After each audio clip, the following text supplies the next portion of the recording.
Good afternoon, everybody. It's so wonderful to be here at the Torch Center for our Thinking Talmudist series, and I am thrilled to be here with all of you.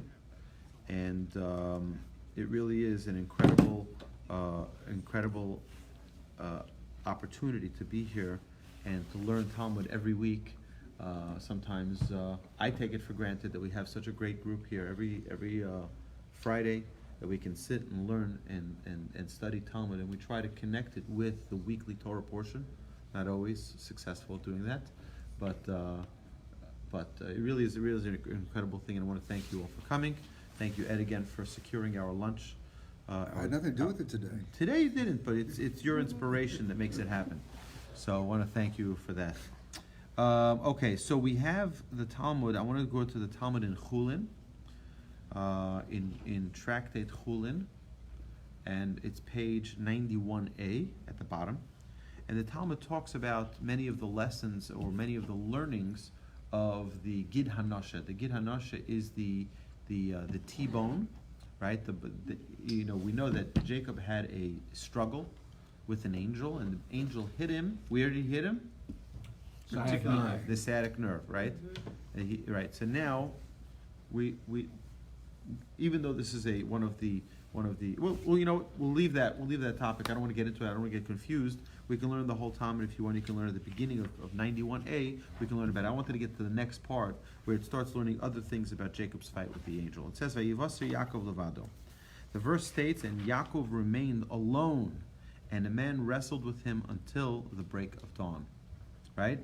How did it happen that Jacob remained alone? So the first thing we have to know is that every single word that's written in our Torah is not only telling us a story.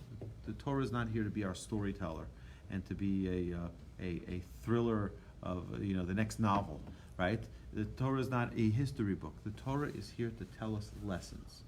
And the idea here, one of the ideas of why was Jacob alone, because every Jew needs to remember that they're always alone in the sense that they're obligated and responsible as an individual. We have a global responsibility to be an example for mankind. We have a communal responsibility to do acts of kindness. But we have an individual responsibility to be a little selfish, take care of yourself. Your own spiritual pursuits need to be fulfilled. Your own talents need to be brought to light. And you can't allow for yourself to just get lost in taking care of other people and neglecting your own duties and your own responsibility. So in a way, one of the just looking at it even as an allegory to life, we are alone in the sense that we are the only ones who are responsible for our own output. No one else is taking responsibility for us doing or not doing our responsibility. At the end of the day, we need to be held accountable to ourselves. But either way, so that's what the verse says. And how did it happen that Jacob was alone? Amar Rabbi Eliezer said, "Nishtayer al pachim ktanim." He remained behind on account of the small jars, right? And we know, right? Okay, so it says the preceding verses relate how Jacob transported his family and that which was his across the Yabok stream. Thus, Jacob should have been together with his family and property on the second side of the stream, right? Because he walked over.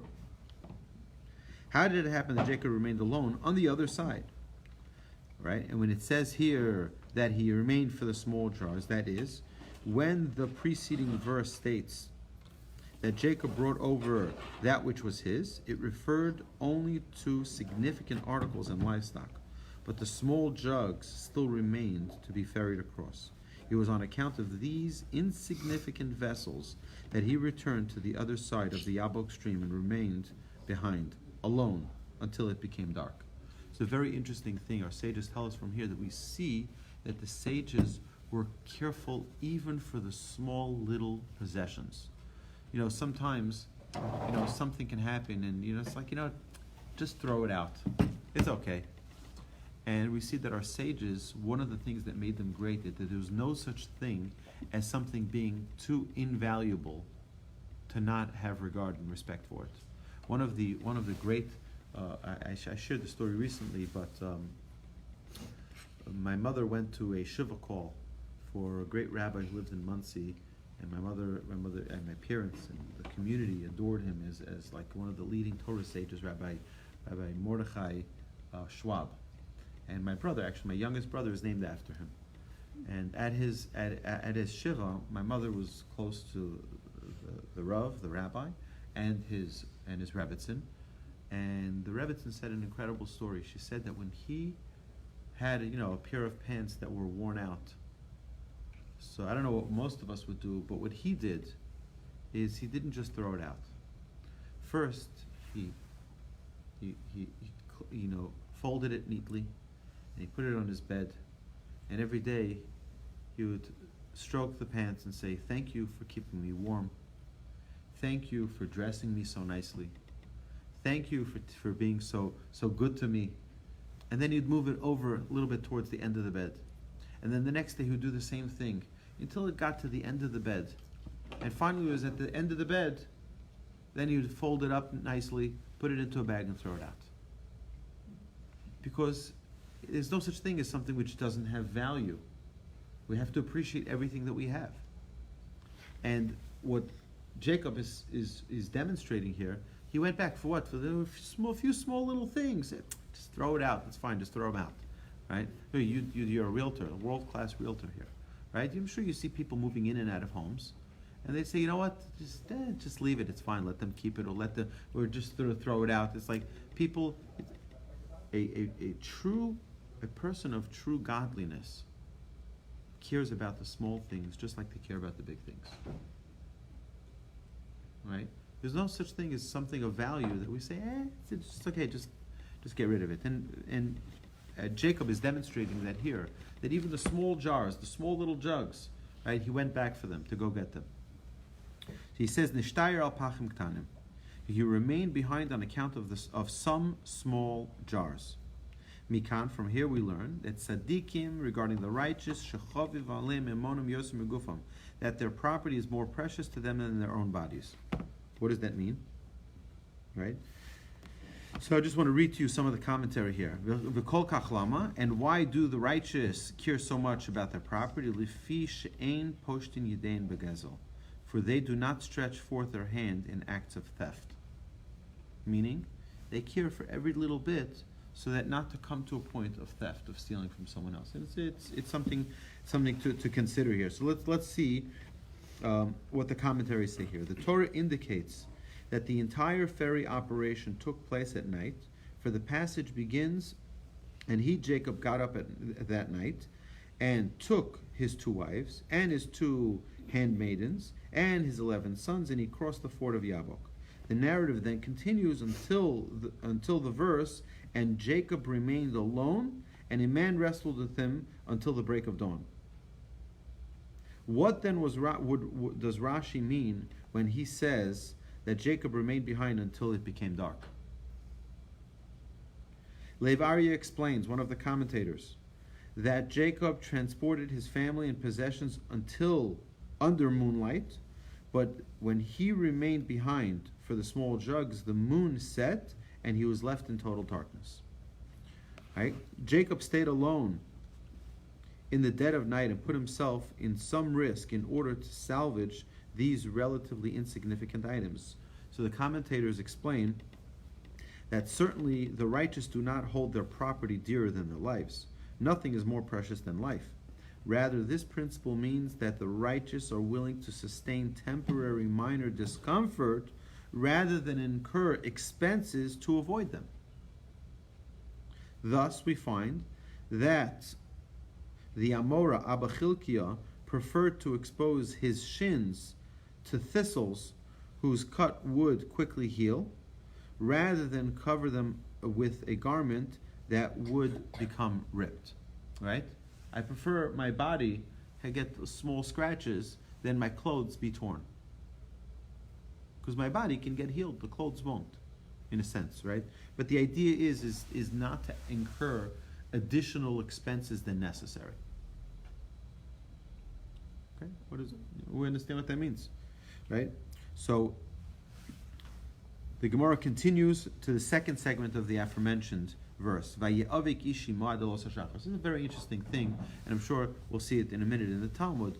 But the idea that we are in a constant struggle. This world is considered night. The world to come is considered light, a day. Because in this world, we're living in a world of total confusion. We don't know what's right. We don't know what's wrong. We don't know who is up and who's down. You know, one of the Talmudic sages, his son, had an experience where he died, so to speak. He died and was brought back to life. He died for an extended period of time. He was in a trance, or not a trance, but in a coma type situation. And he says, where were you? He says, I was in the world to come. He says, what did you see there? So he says, I saw those who were exalted here were diminished there, and those who were diminished here were exalted there. He says, Elyonim lamata v'tachtonim lamala. The whole world is upside down. Meaning, look at our world. The Jews are not on the top. The Jews are being ridiculed. The Jews are being laughed at. The Jews, especially our professors who are on display in Congress, right, don't have too much regard in the world. People are mocking us and laughing at us, right? And we're not exactly living in a state of holiness and admiration from the world. We're not. So our status is that here in this world, it's night. In this lifetime, it's night. And it's a constant struggle. Jacob had a struggle with who? With an angel. That's us. We're that Jacob. Jacob represents Yisrael, the Jewish people. We're in a constant struggle. With who? With different people around us. They're all angels representing different things that we need to perfect ourselves in. You know, someone says a comment to you, someone says something to you, and you can either get upset at that person, or you can realize that that person is really an angel there to help you strengthen yourself in a specific area. And many times I've had this where I came back to a person who said something to me. I said, I wanted to ask you about what you said, if you can just elaborate. And they're like, well, I have no idea what you're talking about. They couldn't recall what they said. Is like God, like in a way, put words into their mouth. They said it, and they have no idea what they said. And I'm like, this is an angel here who came to bring a light into my life, to awaken me.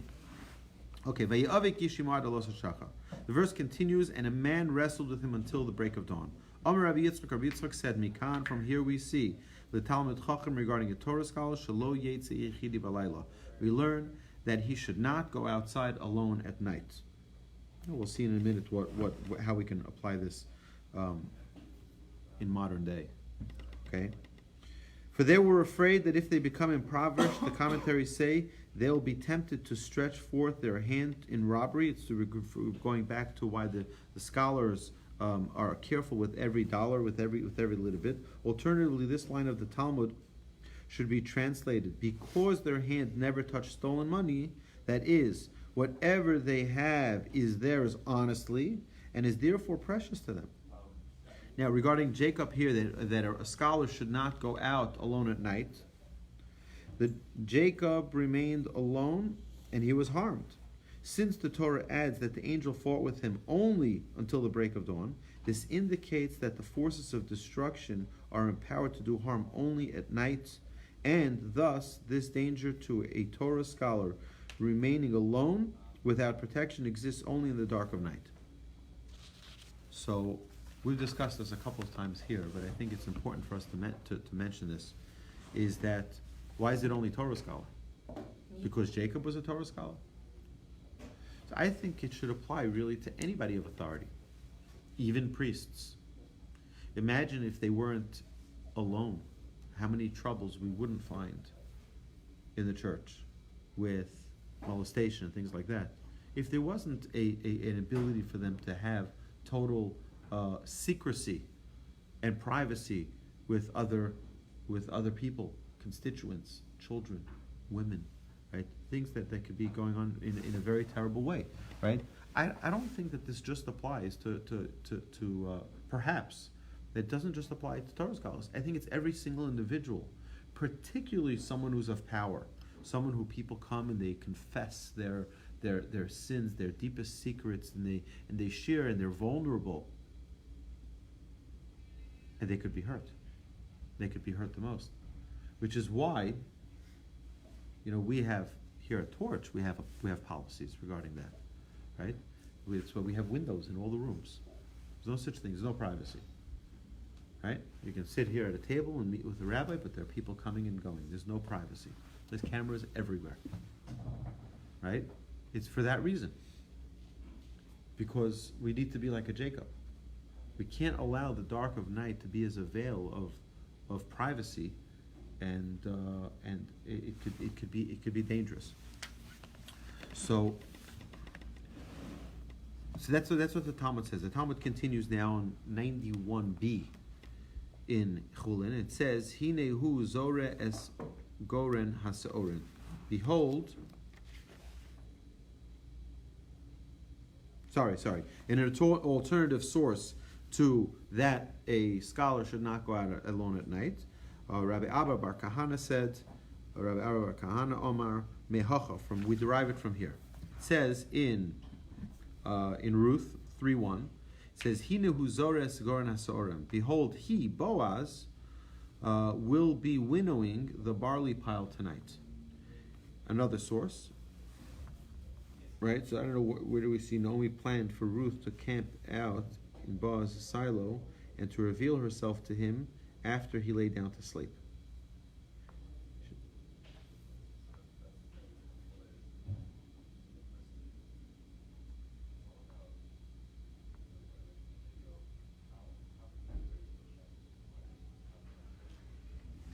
Naomi was telling Ruth as follows: "You can be sure that when Boaz finishes winnowing, he will not return home to sleep, for it is unbecoming for a Torah scholar to go out alone at night. For this might raise suspicion that he is engaging in promiscuous behavior." Right?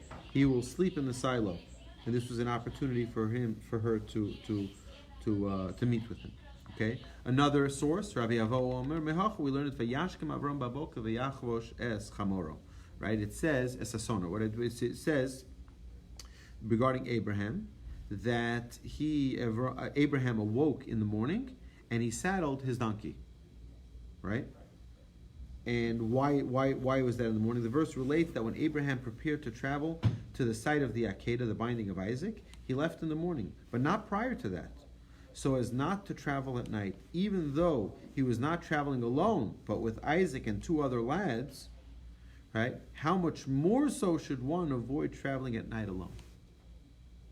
He waited till the morning, so that not to travel at night. Another source, the Rabbananami and the rabbis say, Mehacha, we learned it from here. Lach na re'ei eshlom achecha ve'es shlom. Let's see the translation here. And Jacob said to Joseph, "Are your brothers not pasturing in Shechem? Go, and I will send you to them. Please, and see as to the welfare of your brothers and to the welfare of the flock." Right? So I don't understand how that means at night, but we'll see here in the commentary. It'll explain to us. Go, please, and see implies that Jacob was careful to send Joseph out during the day when one can see. Right? It says, go and see. When can you see? You see during the day, which is one of the things that we learn about the laws of tzitzit. Tzitzit is an obligation to wear on any four-cornered garment. We have fringes, right? Why we have on a four-cornered garment, but it's a mitzvah for the day because it says uri itemoto, and you should see them. When do you see things? You see things by day. So it's a mitzvah only for day. So that's why, if you ever wonder, tzitzit is a special four-corner garment. A talit is a special four-corner garment. But what about regular clothes? What about which regular clothes? Well, like regular shirts that men wear nowadays, they don't have four corners. They don't have to. So on the contrary, if they don't have four corners, you don't put tzitzit on them. Okay. Right? We have special garments that have four corners just so that we can fulfill this mitzvah. Because our sages tell us that tzitzit is like body armor. It's a shield protecting you, and you have it on all four corners, protecting you from forces from all four sides. Okay. right? It's a special mitzvah. And if anybody, by the way, if anybody wants, there's an individual in town here who gives tzitzis for free. Right? You tell me your size, and I'll get you tzitzis. It'll be free. You can do a special mitzvah. You can try once a week. You can try twice a week. You can try once a month. Just to wear tzitzis, to feel this sense of protection. Right? It's a very, very special mitzvah. But I have a question. Anybody here have a blanket? Yeah. Yeah, of course we have a blanket. It's four corners, right? So why don't we have tzitzit on our blanket? It's not a garment. Because it absolutely is a garment. You're wearing that blanket on you for however many hours you sleep. It's at night. It's a night garment. And a night garment, because the mitzvah, the Torah says, uri'item, you should be able to see it. And nighttime is not considered a time of seeing. Day. So your day garments, if you ever notice a rabbi who has they have these, it's called a frock, right? That some rabbis wear, and it has four corners. But the way they make it is that the inside back flap corner, if you look at it, it's rounded. It's not a square. It's not a corner. And it's made specially like that as not to be obligated in the mitzvah of tzitzit, because otherwise you'd have rabbis walking around tzitzit on their coats. It would look a little odd, right? Just while we're speaking about the laws of tzitzit, so there's a story that's told about one of the great rabbis who lived in Jerusalem. He actually lived across the street from us when we lived in Jerusalem, and his name was Rabbi Scheinberg. And Rabbi Scheinberg was American-born, American-raised, and he became a huge, huge Torah scholar, and had a very, very big yeshiva and a big following in Jerusalem. Still does, but he passed away several years ago. And they say that he didn't have children, and he accepted upon himself that if God gives him a child, he will perform the mitzvah of tzitzis in its perfection. It is perfection.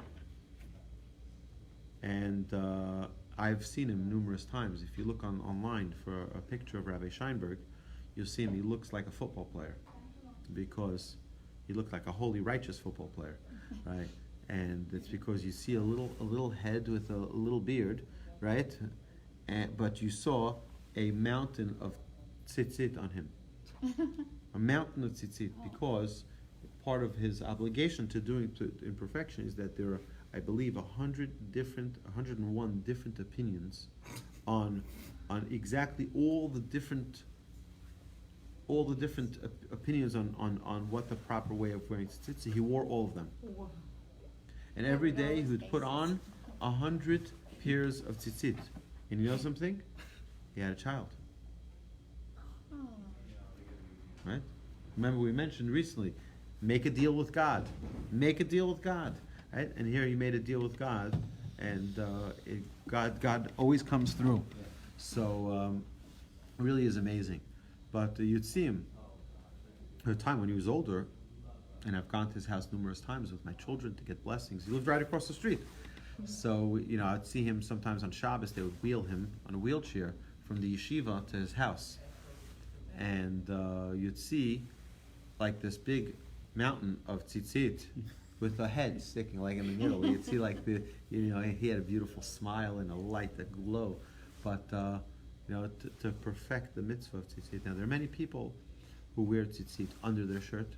There are those who wear it, the Hasidic wear it outside the shirt, right? Different opinions. Again, there's many, many different opinions of how it should be done, how it should be worn, with the blue string, without the blue string.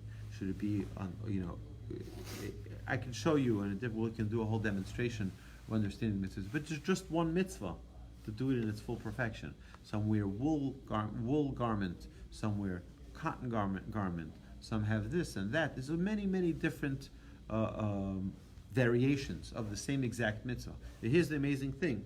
The people say, I don't understand, why do we need so many different Hasidic movements and so many different, different groups in Judaism? You have the 12 tribes, right? You have the 12 tribes. What do we need 12 tribes? One tribe, you're one people, and that's it. Well, we understand that Jews always like to feel special. Every human being likes to feel special. We like to feel like I'm part of a club, I'm part of so part of something special, right? So you had the Levites and you had the Reubenites and the Shimonites and the Benjamin for the tribe of Benjamin. Every tribe had their own flag and they had their own leader and they had their own identity and they had their own, but all following the same Torah. And that's the one thing we need to remember. You have thousands of Hasidic dynasties today, right? My uncle, my mother's brother, is also a Hasidic Rebbe, right? For many years he followed Lubavitch, right? And then he was just enamored by the Rebbe and he followed a lot of his. But he never dressed like one, right? He dressed like he grew up, like a Belz Chassid, like a different Hasidic dynasty. And today he has his own one, which is from the town that my great grandfather lived in, and he has his own Hasidic and his own following, and actually his children. The way it works is it's a very incestuous world. So the Rebbe's children only marry children of other Rebbes, right? So his children, now that he's a Rebbe, he has a whole following. So now his children marry, so the weddings are like big weddings, and they have, who knows how many thousands of people there. All the followers come. It's a big deal, but that's the beauty of Judaism. Do you know if this Rabbi Schomburg is related to the Rabbi Schomburg in San Antonio? I don't think he is. Same name, but I don't think they're related. Maybe they're cousins, but I don't. So a question about the tzitzis. So if, let's say the chassid wears the tzitzis outside, after sundown, he continues to wear them? Yes, so the Arizal says an amazing thing. Ari, who's one of the great Kabbalists, he said that wearing tzitzit at night is body armor. Body armor, right? Someone who wants to protect themselves doesn't say, it's nighttime, I should put my gun away in the safe. It's nighttime, I shouldn't wear my right? No, on the contrary, right? Nighttime you need protection, right? Even though it's not an obligation. And there are many who sleep with their tzitzit as well on them, right? So there's endless opportunity. It is an obligation during the day. It's not an obligation at night. So some dismiss it at night. Some don't wear the tzitzis at night. Right. I know people who can't stand the it's not comfortable for them. It bothers them. It irritates them to wear the tzitzit. So the minute it's nightfall, they take it off. Yeah. Right. They take it off, and halachically, it's perfectly fine. Yeah, that was my question. Yeah, halachically, it's perfectly fine. So if anybody wants to just tell me large, medium, small, extra large, extra small, I'll get you a pair of tefillin. Sorry, ladies. Tzitzit. Tzitzit. Tefillin also, I can take care of that. Okay, we'll talk about it right after. I look forward to that. All right, so the rabbis, that's where they brought their proof from Jacob sending Joseph to go see. When do you go see? You go see by day. You can't see by night. Okay, yet another source. Rav said, Mehacha, from here we derive it. Vayizrach la Hashemesh, and the verse states, and the sun rose for him as he passed Penuel. I believe this is referring to Jacob. The verse relates that after Jacob's fight with the angel in Penuel, the sun rose for him. Amar Rabbi Akiva said regarding this verse, Sha'alti es Rabbi Gamliel ves Rabbi Yeshua be'itlis shel Imaum. I asked Rabbi Gamliel and Rabbi Yeshua in the meat market of Imaum, Shaholchu likach behemo lemishte bno shel Rabbi Gamliel. When they had gone there to buy an animal for the wedding feast of Rabbi Gamliel's son, right? They wanted it to be good meat, so they were buying an animal so that they can have it there. V'ksiv vayizrach lo hashemesh, is it written, and the sun rose for him? V'chi shemesh lo levad zorcha. Now, did the sun rise only for him? V'halo l'chol olam zorcha. Why, it rose for the entire world. See, it rose for Jacob. It rose for everyone. Amar Rav Yitzchak said, Shemesh haba'o ba'avuro. The verse means to say that the sun that had set prematurely on account of him in Bethel, Zarcha ba'avuro. We know in Bethel, right, when he had the dream, right, the sun set for him at a special time for him, so too it rose for him at a special time. Now rose prematurely on account of him for his benefit in Peniel. The Chsivet is written, "Vayetzi Yaakov mi Beersheva v'yelech Harana." And Jacob departed is written, and Jacob departed from Beersheva and he went to Haran. V'ksiv, and in the next verse, immediately, it says, "Vayifka b'mokom," and he encountered the place. Right? And he spent the night there. This place is the location in Eretz Yisrael, in the land of Israel, where Jacob had his vision of the angels ascending and descending the ladder, and that he subsequently named Beth El. Now, these two verses seem to contradict each other. In the first verse, it says that Jacob went all the way to Haran and landed a land that is far beyond the borders of the land of Israel. But in the later verse, it says that it was Beth El where he spent the night. If Jacob had already reached Haran, how could he have subsequently stopped in Beth El? Ki matal Haran Amar. Hence, we must say as follows, that actually Jacob did get as far as Haran. But once he reached Haran, he said to himself, Efshar avarti al makom shehispalulu avosai? Can it be that I passed on my journey the place where my fathers prayed? Vanilo ispalalti, and I have not prayed there myself? I must go back and rectify that oversight. Kad yohiv date lemehedar. As soon as he set his mind to return to Eretz Yisrael and pray in Beth El, Koftzolei Ara, the ground between Haran and Beth El miraculously contracted. And suddenly he was there. He arrived back at his location like that.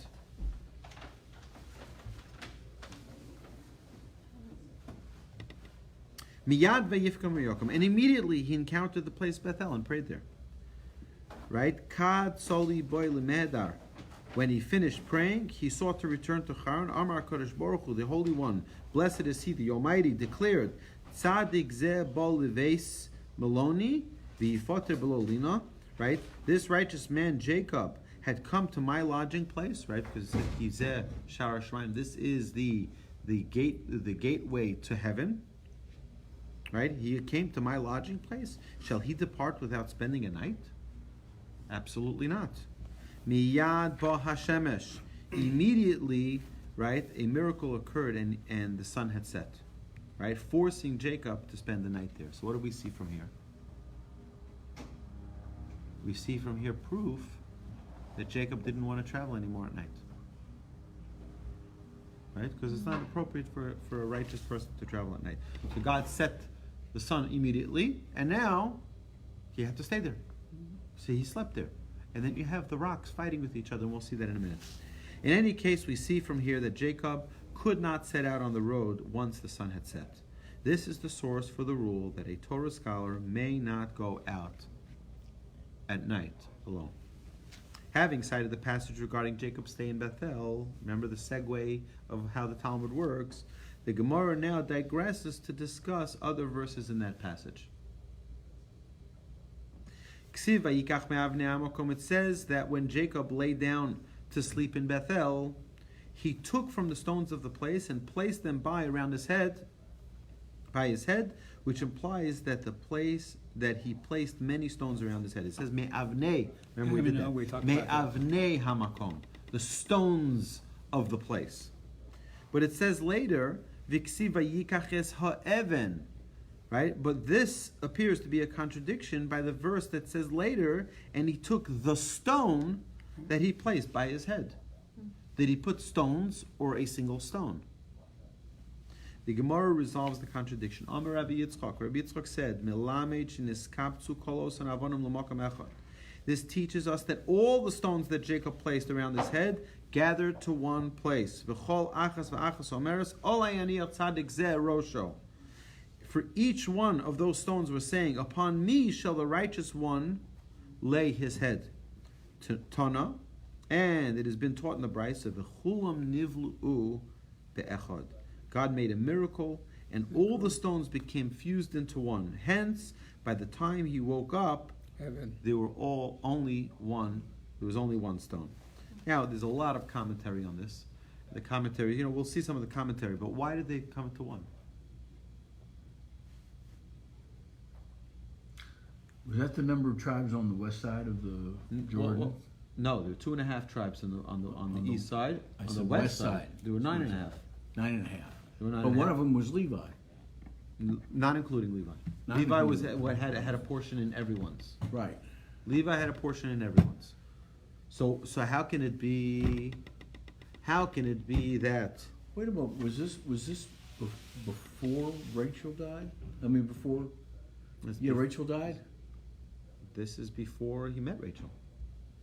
Well, he's going out. He's not Right, coming back in. right. You've been talking about him fighting the angel. That was coming back in. Right. We brought a proof that a Torah scholar doesn't go out alone Right. at night. So is the total number of stones 12? Yes. So they're all now unified into one. Correct. Right. So there's one Jewish people. That's Right. correct. Beautiful. But But there's another point here, is that so why did they need to be 12? Let him just put one. Let him put one stone at the beginning. This is representing all my family. No. It's going to be 12, and they become into one. Prophecy. So there's another amazing They all thing. participate.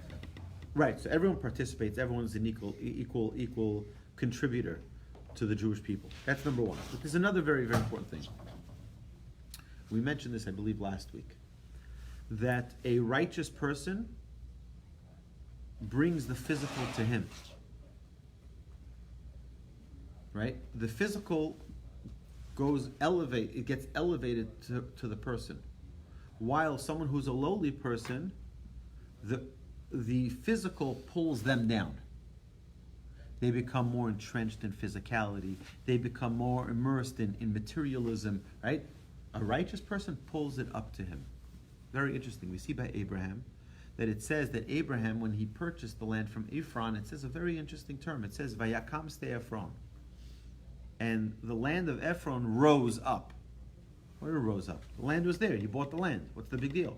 No. Till now, it was a lowly Ephron's field. Now it became a holy Abraham's field. So the land got elevated to be Abraham's. Because now it has a different, you understand? The physical and the spiritual elements of an object, right? This could be physical, but this can also turn spiritual. Use it for good things. It doesn't have a physical existence anymore. Yeah, you can feel it, you can touch it, but it becomes something which is holy and lofty. It's something which is great. Here, Jacob is demonstrating the same thing, where he has something which is physical, and it gets completely transformed because of his spiritual state. We see the land. The land. Anybody here drive and suddenly they're in San Antonio in 20 minutes? Because the land contracted and it became, you're there? Someone righteous like Jacob had that experience. He wasn't the only one. There are many, many of our ancestors that had that experience. But that's the idea. The idea is that we're not limited by physical if we infuse it with spiritual. We have to take the physical world around us and elevate it. So you have a nice car. Someone asks you to borrow it. Oh, no. If I didn't have such a nice car, I would lend you my car, but it's such a nice car, I can't lend it to you. What do you mean? Are you a person who are serving? Do you serve your car, or does your car serve you? Who's the slave and who's the master? It's an important question to answer. Who's the slave and who's the master? Should I be serving the car, or should the car be serving me? Right? It's I think it's a very, very important perspective to evaluate in our own lives. Right? We say we want to be people of kindness. Are we willing to be a people of kindness at all times? Or only when it's convenient for us? When it doesn't take away from my television show, when it doesn't take away from my comforts and my vacation time, or whatever it is. Then I'm willing to volunteer. How about when it takes away? Are we willing to make our own personal time holy? And that's, when it's uncomfortable is really where we're tested. The Gemara, so now I want to read some of the commentary here on that the stones became one. It says over here by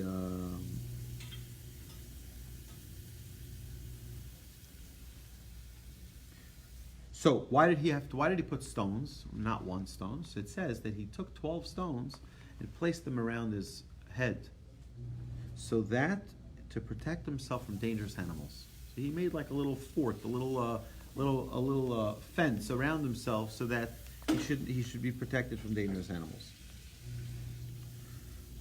It says that when the stones all wanted to be under Jacob's head,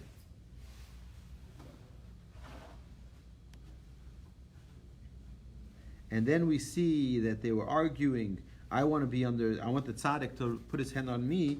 He says, it is an exaltation, an advantage for any object if it is used for the service of a righteous person.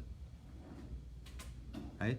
So our homes, it says that your place should be a meeting place for scholars, because you want to bring your home. You want your home to now be a place of spirituality, a place of holiness.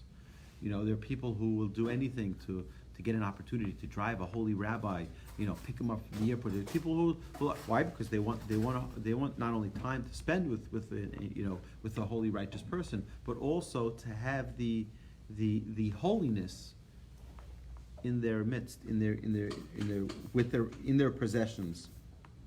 The 12 stones corresponded to the 12 tribes who Jacob would father. And the stones became one to tell him that these tribes are destined to be one nation upon the earth. And that's the Jewish people. No matter where we are, we're one people, we're one nation, we're one soul. And wherever it really is a beautiful thing. Wherever you go in the world, you can find a Jew who hopefully will observe the exact same Shabbos that you observe and say the same prayers that you pray. And we're one family unit. Additionally, okay, so now the Talmud continues. When do you need to leave? You good? I have plenty of time. Okay, good. Thank you. The Gemara continues to expound the biblical passage. The verse states, and he, Jacob, dreamt, and behold, a ladder was standing on the ground, and its top reached until the heavens, and behold, angels of God were ascending and descending on it. I was always wondering about this. Really? Angels ascending and descending? They need a ladder? I didn't know angels need a ladder. We mentioned this yesterday in our Chavurah up in Cyprus. Right? Why do we need a ladder for angels? Angels don't need a ladder. They know how to travel without ladders. So why do we have this ladder? And I believe it's a symbolism of the Jewish people, that the way in which we grow is by a step by step approach. We don't jump. We don't fly. We have a very natural way of taking a step-by-step approach to our growth. Tana, it was taught on the Brisa, Kama Rachvo Shel Sulam. What was the width of the ladder? Shmones alafim parsos, 8,000 parsos. It was a very wide ladder. Okay, right? A parsa is equivalent to 4 mil. A mil is 2,000 amos. Thus, the parsa equals 8,000 amos. Accordingly, the width of the ladder was 64 million amos, approximately between 18,000 and 24,000 miles. Width. So it went all around the earth. Yeah, the Midrash states that the breadth of an angel is 1/3 of the breadth of the earth. Thus, the 4 angels together were the breadth of the entire world plus 1/3. Somebody needs a diet. Yeah. So one of the commentators says the breadth of the 4 angels teaches us this: Jacob's spiritual stature was such that he transcended the boundaries of the world. That's an unbelievable breadth of his holiness and greatness. Wow, so that's pretty big.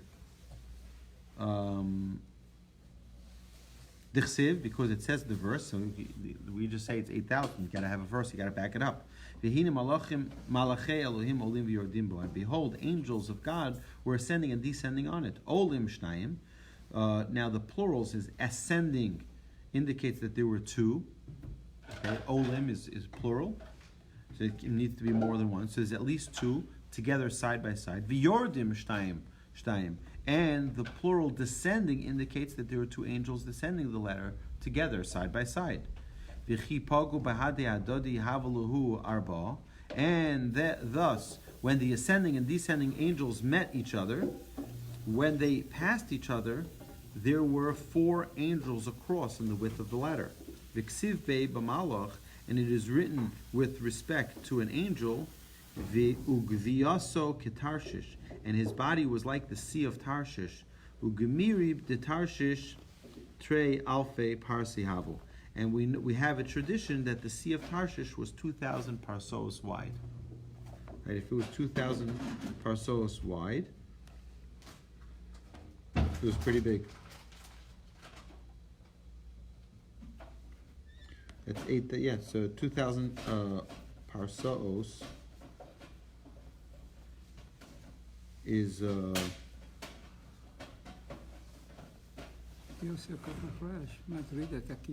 what? Yeah. Okay. Okay, the Gemara continues its discussion on the biblical passage. Tana, it was taught on the Brisa, Olin u'mistaklin b'diuk no shel ma'lo. The angels ascended and gazed in the image of Jacob above, amidst the faces of the holy chariots. V'yordun u'mistaklin b'diuk no shel ma'lo. And then they descended and gazed at the image of Jacob below. So first, we mentioned this many times, that every physical element in this world has a spiritual mirror up in heaven. And here we see that the angels saw Jacob's presence up in among the chariots, among the highest ranks of heaven, and then they look down and they see his face down there. Ba'ul sakune, and they became jealous of Jacob and wished to harm him. Miyad v'hine Hashem nitzav alav. And therefore it is stated immediately afterward in the next verse, and behold, Hashem was standing over him to protect him from the angels. Right? What were they jealous of? And why would they want to harm him? So the commentary says the prophet Ezekiel relates that in the vision of the Merkava, the holy chariot, he saw 4 chayos, angels of the highest level, bringing the heavenly chariot. Each of the chayos had 4 faces: a face of a man, a face of a lion, a face of an ox, and a face of an eagle.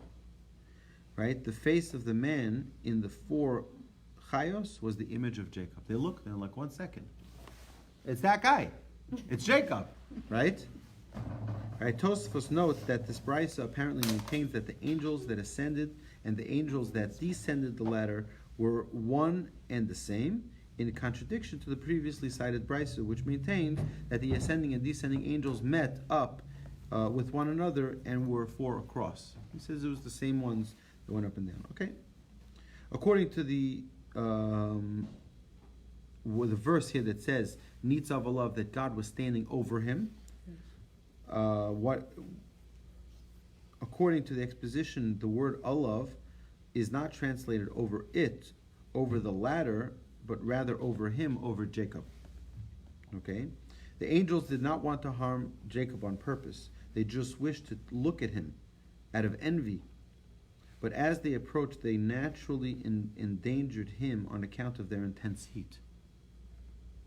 Right? So they were getting too close to Jacob. God says, I'm watching over him. He's my guy.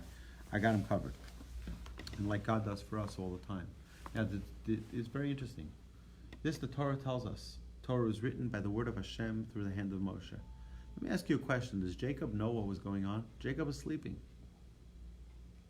But he saw this in his dream, didn't he? He didn't see that they were jealous of him and they wanted to hurt him. Right? This is all out of his knowledge. We see that God protects us even when we don't know it.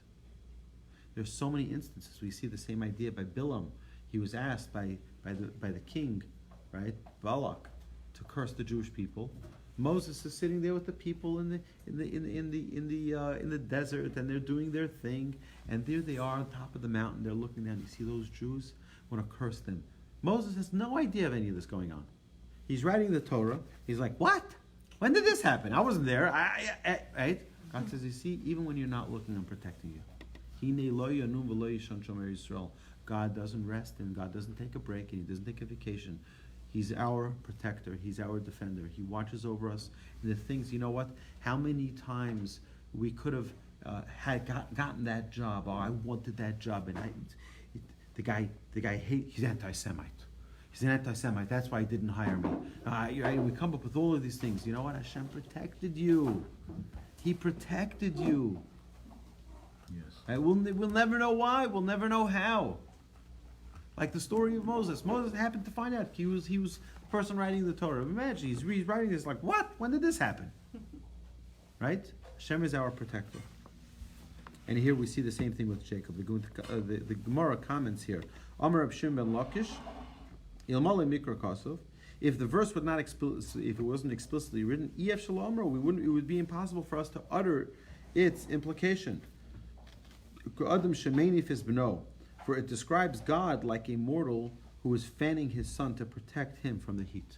God is protecting Jacob the same way. The Gemara discusses the next clause of the passage, and we are going to stop here. Let's do one more. Okay, the Gemara continues now. Ha'aretz asher ata shochev alel. The verse continues, and he said to him, Hashem said to Jacob, I am Hashem, God of Abraham, your father, and God of Isaac. The ground upon which you are lying, I will give to you and to your descendants. My ribuse. Now, what is the greatness of this promise? Right? What's so great about it? Amar Rabbi Yitzchak said, Melamed shekifla HaKadosh Baruch Hu l'chol Eretz Yisrael. This teaches us that the Holy One, blessed He, folded up the whole entire land of Israel, v'nicha tachas Yaakov Avinu, and placed it beneath our forefather Jacob. Shetehei nocha lichvosh levanov. To indicate to him that the entire land would be as easily conquered to his children as the space right beneath him. Right? I own the land that I'm standing on, right? It's my territory. Just like you can stand on it right now and you can lay on it right now, so too it'll be that easy for your people, your children, your descendants, to conquer the land. And if we look at our battles that we had over the land of Israel, it's amazingly shocking how easy it was. Right? Yeah, we had battles, and but it was easier than anyone expected. They never thought that they'd just like they'd run. The Jordanians, when the Jewish people, when the military, the Israeli army came into Jerusalem, you know what happened with the Jordanians? Fled. They left their shoes and they ran. Really. They had to ship all their shoes back to Jordan. They should to meet up with their right, but they left They left their shoes and ran for their lives. It was that easy. Okay, maybe we'll continue here next week. We'll continue a little bit more over here. But thank you everyone very, very much. Thank you. To all of our friends. Oh, just a quick reminder that we have a new prayer experience that we're starting this coming Shabbos. It's a monthly class, and it will be at the Heimish Synagogue upstairs in the classroom. You go upstairs; it's on the right side, and we're going to be tomorrow at 10:30. And there's no membership required, and it'll be a very, very enjoyable, hopefully very elevating experience. And then we'll join with the synagogue for Kiddush. We'll have chant with everyone. It'll be great. So I'm looking forward. It's going to be a monthly class, the first Shabbos of every month. So my dear friends, thank you so much for joining us. Have a good Shabbos, everyone. Good Shabbos. Good Shabbos.